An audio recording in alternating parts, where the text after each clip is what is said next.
दोस्तों, अखलाक नाम तो आपको याद होगा, भूले नहीं होंगे आप।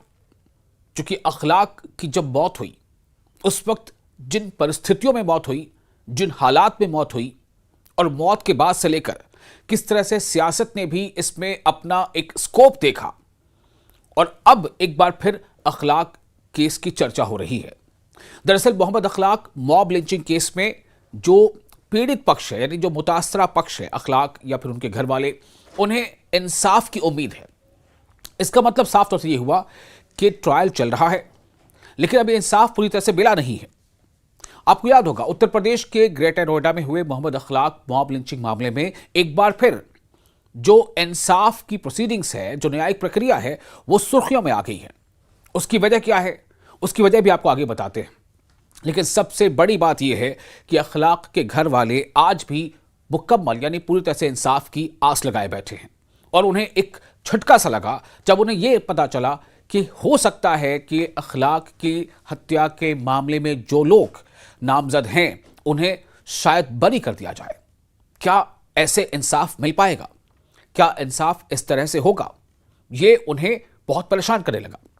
अदालत ने 10 साल पहले की इस वाकये को माशरे के लिए यानी समाज के लिए एक बहुत ही संजीदा किस्म का सीरियस क्राइम बताया। चूंकि मामला फिलहाल अदालत में पहुंचा था, पूरी कहानी आपको हम आगे बताते हैं। मामला यह है कि उत्तर प्रदेश की हुकूमत जो है, उत्तर प्रदेश की हुकूमत ने ग्रेटर नोएडा के बिसाहड़ा गांव के बहुत ज्यादा जो उन दोनों शख्सियों में मामला आया था, अखलाक मॉब लिंचिंग मामले में जितने भी इसमें नामजद जो अभियुक्त हैं, उनके मुकदमे वापस लेने की कोर्ट से अपील की थी। लेकिन कोर्ट ने सरकार को एक तरह से झटका दिया। कोर्ट ने क्या कहा और क्या दलीलें दी, यह काफी अहम है। लेकिन उससे पहले जानना यह जरूरी है कि अखलाक मॉब लिंचिंग मामले में जितने भी अभियुक्त थे, यानी जितने भी मुलजिमीन हैं, जो जिन पर इस जुल्म का इर्तिकाब करने का इल्जाम है, उनके केस को वापस लेने के लिए यूपी गवर्नमेंट ने अदालत से अपील की थी।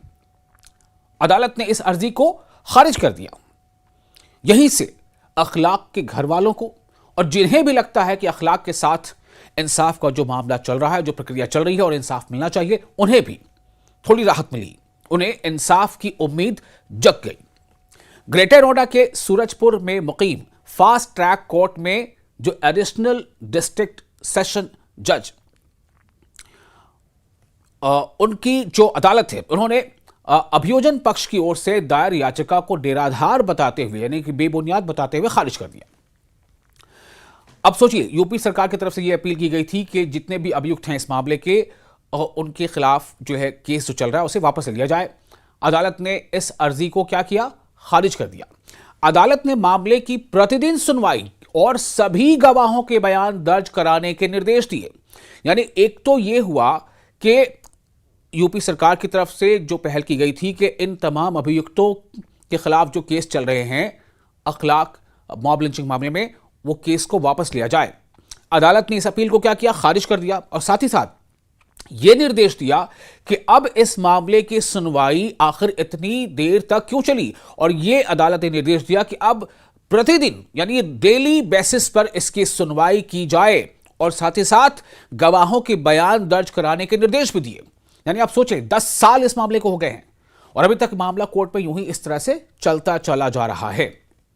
जो लोग भी इससे जुड़े हैं, जो लोग भी चाहते हैं कि अखलाक जो एक भारतीय नागरिक था, जो इस देश का निवासी था, जिसके अपने परिवार के लोगों ने भारतीय सेना में, एयरफोर्स में अपना समय दिया, आग उस अखलाक के घर वालों के मामले में जब भी अगर उन्हें इंसाफ की उम्मीद जग रही है, तो अदालत के इस अपील को खारिज किए जाने से जग रही है। जो अपील दायर की गई थी कि अखलाक के जो अभियुक्त है, उसके हत्या के, उसकी मॉब लिंचिंग के, उनके केसेस को वापस लिया जाए, अदालत ने इस अपील को खारिज कर दिया। और अब यहां से अखलाक के तमाम जो लोग हैं, उनके परिवार वाले और जो भी इंसाफ के पक्षधर हैं, उनमें अदालत के इस फैसले से कहीं ना कहीं एक उम्मीद जग गई। मामले की अगली सुनवाई अब 6 जनवरी को होगी। दिल्ली से लगे यूपी के ग्रेटर नोएडा इलाके के बिसाहड़ा गांव में 28 सितंबर 2015 को 28 सितंबर 2015 को घर में गोमांस रखने की अफवाह पर एक उन्मादी भीड़ ने 52 वर्षीय अखलाक को उनके घर से बाहर निकालकर उसकी पिटाई की थी।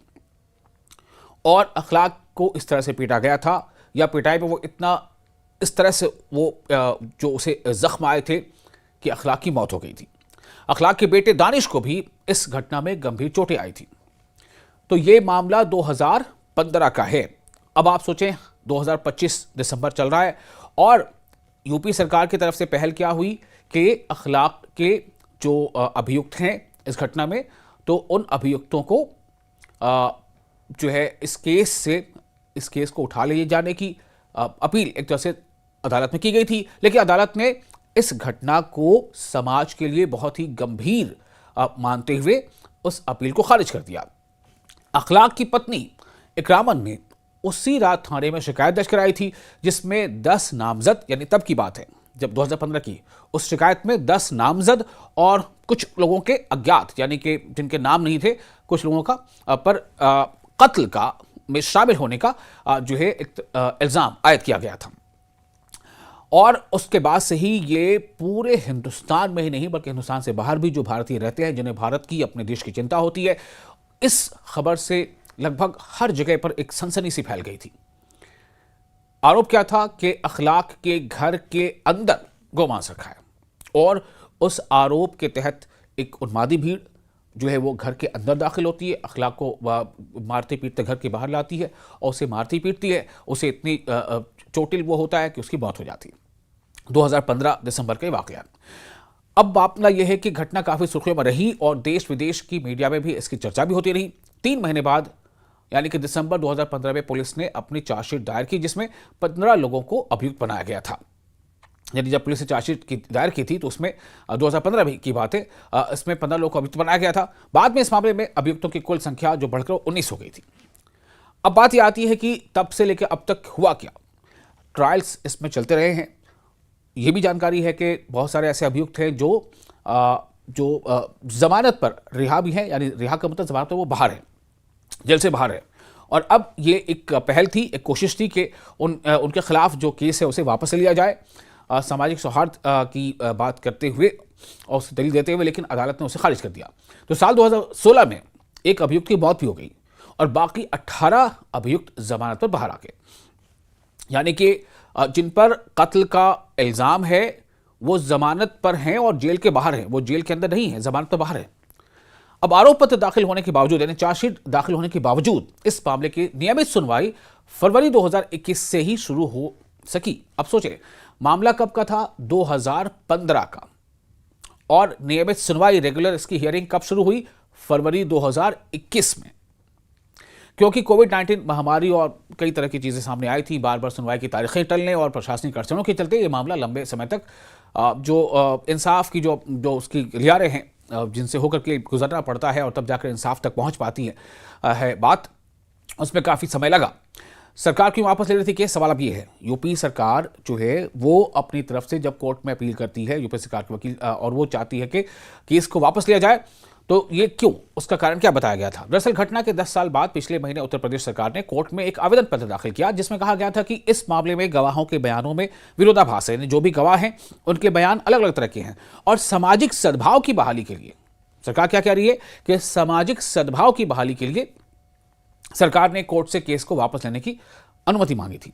लेकिन कोर्ट ने न सिर्फ इस अपील को, सरकार के, यूपी सरकार की इस अर्जी को न सिर्फ खारिज कर दिया, बल्कि सभी गवाहों के बयान दर्ज कराने और डेली बेसिस पर हियरिंग की हिदायत दे दी। यानी कि हियरिंग में जो लेट सवेर हो रहा था, आज या फिर 10 दिन बाद या 20 दिन बाद नहीं, बल्कि जब यूपी सरकार ने कोर्ट से रुजू किया और यह अपील की कि केसेस को वापस ले जाने की इजाजत दी जाए, तो कोर्ट ने न सिर्फ एक अपील खारिज कर दी और कहा कि अब रोजाना की बुनियाद पर सुनवाई होगी। क्योंकि उससे पहले अदालत ने क्या कहा कि ये समाज के लिए एक बहुत ही गंभीर ये जो है ये घटना है, इससे समाज पर बहुत बुरा असर पड़ता है, देश में जो सामाजिक ताना बाना है उससे बहुत बुरा असर पड़ता है। इसलिए ये अपील खारिज की गई केस वापस लेने की, और साथ ही ये कहा गया कि अब रोजाना की बुनियाद पर सुनवाई होनी चाहिए। सुप्रीम कोर्ट के हस्तक्षेप के 5 साल बाद भी थम नहीं रही है मॉब लिंचिंग। अब सोचिए, सुप्रीम कोर्ट ने इस मामले में, अब थोड़ा इससे अलग हटके आपको बात बता रहे हैं कि मॉब लिंचिंग जैसी घटना जो है वो आखिर थम क्यों नहीं रही है। सुप्रीम कोर्ट ने इसमें इंटरवीन किया था, नोडल ऑफिसर्स नियुक्त करने की बात की गई थी हर राज्य में, लेकिन उसके बावजूद आप देखिए कि ऐसी घटनाएं बार बार सामने आ रही हैं। सरकार ने जब कोर्ट में केस वापस लेने की अर्जी दाखिल की थी तब अखलाक के परिजनों में काफी निराशा थी, मायूसी थी। और न सिर्फ अखलाक के परिजन, बल्कि मैंने पहले कहा कि वो तमाम लोग जो इंसाफ के पक्षधर हैं, जो चाहते हैं कि न्याय हो, इंसाफ हो, चाहे अभियुक्त कोई भी हो, चाहे उसकी पहचान कोई भी हो, चाहे जो विक्टिम है उसकी पहचान कोई भी हो, चाहे विक्टिम किसी भी जबान या धर्म का बोलने वाला हो, इंसाफ होना चाहिए, न्याय होना चाहिए। जो दोषी है, जो सच में दोषी है, उसे सजा होनी चाहिए, जो दोषी नहीं है उसके पक्ष में इंसाफ होना चाहिए। तो अखलाक के परिजनों के साथ साथ तमाम ऐसे लोग जो इंसाफ चाहते थे, उनमें थोड़ी निराशा इस बात को लेकर थी कि यूपी सरकार खुद अब चाह रही है कि उन तमाम लोगों के खिलाफ केस वापस लिया जाए। तो ऐसे में एक निराशा थी, लेकिन वो निराशा एक उम्मीद की आस में फिर से बदलती नजर आ रही है जब अदालत ने इस अपील को खारिज कर दिया। तो राज्य सरकार के इस फैसले को इलाहाबाद हाईकोर्ट में भी चुनौती दी है। अखलाक की पत्नी इकरामन ने अपनी याचिका में यूपी सरकार समेत कुल 21 लोगों को प्रतिवादी बनाया है, जिनमें सभी अभियुक्त भी शामिल हैं। इकरामन का कहना है कि हत्या जैसे गंभीर अपराध में मुकदमा वापस लेना कानून का गलत इस्तेमाल करना होगा और इससे जो मुतासरा खानदान है और जो तमाम वैसे लोग जो इंसाफ न होने से मुतासर हैं, प्रभावित हैं, उन सब के लिए न्याय के का जो हक है, इंसाफ हासिल करने का जो हक है, उसमें कहीं ना कहीं एक चोट पहुंचती है। दरअसल सितंबर 2015 को ही इस घटना के बाद अखलाक का पूरा परिवार उस गांव को छोड़कर चला गया था जहां वो पिछले 70 साल से रह रहा था। सोचे, किसी जगह पर, किसी मकान पर, किसी जगह पर कोई परिवार, कोई खानदान 70 सालों से रह रहा हो, 2-3 पीढ़ियां रह गई हों, लेकिन वो जगह उन्हें छोड़ना पड़ी थी। उसके बाद जो उसके घर वाले हैं वो कभी वापस नहीं लौटे। अखलाक की इतनी जो अहलिया है इकरामन बेगम, उस वाक़े के बाद से ही आगरा में बड़े बेटे के साथ एक छोटे से फ्लैट पर रही है। और राज्य सरकार ने जब केस वापस की अर्जी कोर्ट में डाली थी तब इकरामन बेगम ने मीडिया के से ये बातचीत में कहा था कि मेरा सब कुछ उजाड़ गया, मेरा पति, मेरा घर, मेरे लोग, दुनिया ने मेरे पति को मरते देखा, हत्यारों को देखा, लेकिन जांच करने वालों को कुछ नहीं दिख रहा है। अगर ऐसा ही है तो फिर इंसाफ कहाँ है? ये सवाल उठाया अखलाक की पत्नी ने। अखलाक तो इस दुनिया में है नहीं, लेकिन वो पत्नी है। वो पत्नी चाहती है कि इंसाफ है, भारत में इंसाफ है, भारत में इंसाफ होता है, ये जो है एक बार फिर से स्थापित हो जाए। आपको बताते हैं कि ये वाकयात अभी फिर से ज़्यादातर चर्चा में बार बार आ रहे हैं। आपको याद होगा अभी हाल ही में एक वाकया हुआ है जब पश्चिम बंगाल के मुर्शिदाबाद के एक मजदूर को, चूँकि वो पश्चिम बंगाल का है तो उसकी जो ज़ुबान है वो बंगाली है, वो बंगाली बोलता है। तो चूँकि वो बंगाली बोलता है और वो संबलपुर में, उड़ीसा के संबलपुर में वो मजदूरी के लिए वहाँ गया हुआ था ताकि अपने घर वालों के लिए रोजी रोटी का कुछ जुगाड़ कर सके। लेकिन जो खबर आई है उसके मुताबिक उड़ीसा के संबलपुर में कुछ लोगों के समूह ने उसे पीट पीट कर मार डाला। इसमें 2 तरह की बातें हैं। पुलिस का कहना है कि बीड़ी को लेकर विवाद हुआ था, जबकि जिसका नाम बताया गया है जुएल शेख, जिसे मारा गया संबलपुर में, तो जुएल शेख के साथ 1-2 लोग और थे। उनका यह कहना है कि दरअसल हमें हमारी ज़बान, हमारी भाषा जो बंगाली बोलते थे वो लोग, उसको लेकर के हमसे जो है कई तरह के सवाल जवाब किए गए, हमें कन्फ्रंट किया गया और हमें मारने पीटने की कोशिश की गई। तो उसके साथ, जुएल के साथ जो 2 लोग थे वो तो भाग गए, लेकिन जुएल जो है उस भीड़ का शिकार हो गया। पुलिस का कहना कुछ और है, लेकिन इस मामले में ये बात सामने आई है कि दरअसल कहीं ना कहीं ये इसी तरह का एक मामला है और उसकी इतनी पिटाई की गई, उसकी मौत हो गई। ये मामला संबलपुर का है। दूसरा एक वाकया, पुलिस में दफाए के मुताबिक 40 साल के अतहर हुसैन को, यानी कि जो अब हम आपको बता रहे हैं कि बिहार के नवादा में जो एक मामला हुआ, बिहार के नवादा में एक मामला क्या हुआ, वहाँ 40 साल का एक शख्स जिसका नाम है अतहर हुसैन, वो साइकिल से कपड़ों की फेरी किया करता था आसपास में, अपने नवादा के जो गांव है भट्टा गांव, उसके आसपास। तो अतहर हुसैन को 5 दिसंबर की रात नवादा जिले के रोह प्रखंड के भट्टा गांव में भीड़ ने बेरहमी से पीटा। घायल अतहर की इलाज के दौरान 12 दिसंबर की रात बिहार शरीफ सदर अस्पताल में मौत हो गई। ये 2 वाकया, एक तो अभी आपको बना नवादा का, दूसरा पुलिस ने बताया कि पश्चिम बंगाल के 30 साल के एक मजदूर की हत्या के सिलसिले में 6 लोगों को गिरफ्तार किया गया है, जिसे 24 दिसंबर की शाम को ओडिशा के संबलपुर जिले में पीट पीट कर मार डाला गया था।